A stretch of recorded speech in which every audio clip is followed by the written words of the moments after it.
hi guys! It's already, I think, 5:45 nung dumating ako sa classroom pero nakapatay pa yung ilaw so inopen ko na muna. Alam niyo naman, medyo matatakotin. So, meron ako first na student na dumating. Siya yung pinakauna-unang student ko. Diba? Very punctual. Ang bongga nga niya. So, ayun. Hinayaan ko na muna siya. Chinek ko na yung attendance niya, guys. And then, naghihintay siya. I think hanggang 6 din dumating na po yung aking mga students na Arky. Okay, so ayan daw. Nagtatanong ako sa kanila kung anong nararamdaman nila nung nakita nila yung grades nila. Siyempre, nagpakita ako ng prelim grade nila. So, ayan. Sabi naman nila, okay naman na. Actually, madami akong mga tinanong sa kanila. Like, saan ka ba madadala ng grade mo? Diba? Like, sige. So, yun. So, meron din tayong Skylar Girl. And then, yan. Yan, mga kwentuhan lang. Siyempre, tinatanong ko muna sila while waiting for our official class to start. Kasi I think, siguro mga 5:50, 10 minutes before the time, nandyan na sila. Okay, so, syempre, hinihintay din namin yung ibang classmates nila. Anak, hindi naman kami pwedeng mag-start hanggat hindi pa sila kompleto. Okay? So, ayan, tamang tanong-tanong lang. Ayan, okay, hindi na ako mababanggit ng pangalan. So, yung mga estudyante ko silang lahat. Yan, kwentuhan, mahabang kwentuhan. Syempre, wala naman akong ibang, yan, nagtanong ako kay Uba. Actually, vlogger din yan. Ayan, maraming late, diba? Grabe itong mga estudyanteng to, pa-lately. Charot lang, hindi pa nga eh. 10 minutes before the time pa naman yan, syempre. So, nag-aas naman ako sa kanila if okay lang bang mag-vlog ako while waiting for the time. So, ayan na nga yung isang estudyante ko. Pinakita ko na sa kanya yung prelim grade niya. Sabi ko, bilang isang part-time barista, anong kape yung kayang bilhin ng grade mo? Okay, syempre hindi ko na sasabihin kung anong kape daw. Okay, so, ayan. So, ayan, malapit na kami mag-start niya. Nagtatawag pa ako. Pinapakita ko yung prelim grade nila. Yan. I'm asking for their reaction, syempre.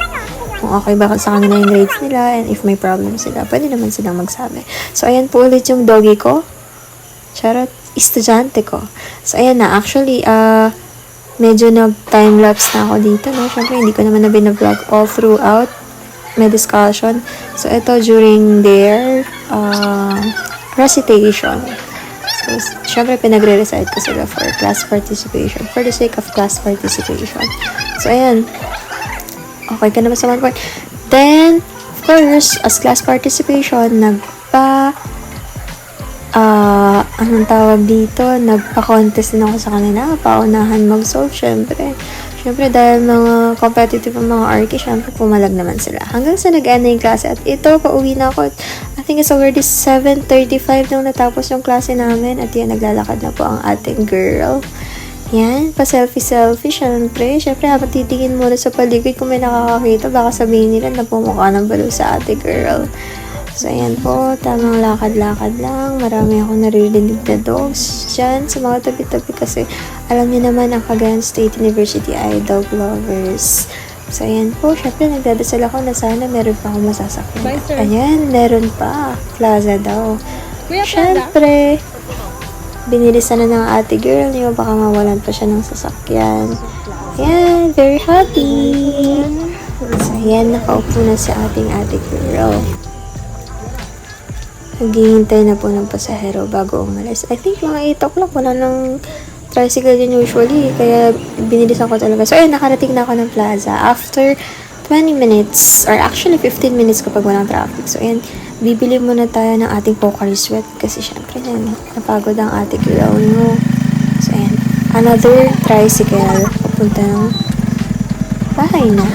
Ayan, dumating na po tayo sa Ugak. Kung saan, sorry, syempre generalize. At dumating yung mga alagang makukulit. Si Pukul, tsaka si White. At ayan na po. Sige na, papasok na po tayo. Kasi gusto ko lang magpahinga. Diyos ko, nakakapagod maglakad, mag-heels. Ang layo-layo ng nilakad ko. Hi! And then, syempre, aakyat tayo. Pupuntahan natin yung anak natin. Kasi, nakakawala ng pagod. So, ayan. Sige po, papasok na nga tayo. Tignan na natin. Yay! Andyan na ang aking damdam na nakakawala ng pagod. Diba? Yan ang sumasalubong sa akin everyday. Salubong dito, salubong dyan, tatalon, diba? O hindi tumalon. Sige, teka nga lang. Lambingan nga muna ako sa baby ko. Mag-birthday yan ngayong October 24.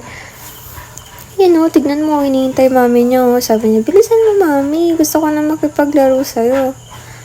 Palibasa kasi wala siya kalaro dyan. Solo kasi siya dyan. Buong maghapon. Ayan na, diba? Tuwang-tuwa. Ayan. Mag-birthday po siya. Mag-5th birthday siya ngayong October 24. Yan, ganyan siya kasaya. Siyempre, ginugulo niya yung kwarto. Pasensya na kayo kung magulo. Kasi, siya, alam niyo naman ang aso kapag naglalaro, diba? Talon dito, talon dyan. Ayan, nakikipagkulitan ng aking Junakis. So, I think that's all muna for today. Thank you! Bye-bye!